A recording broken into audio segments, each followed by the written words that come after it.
Here's how to transfer your eSIM to a new iPhone using Apple Quick Start.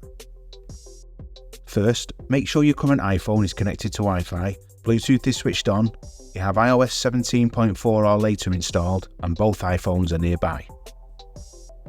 Follow the setup process until you come to this screen.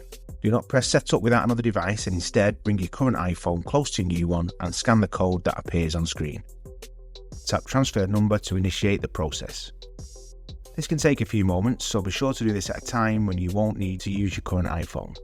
When this is done, you'll see a confirmation on both devices. If you don't want to do this now, you can set your eSIM up later in settings.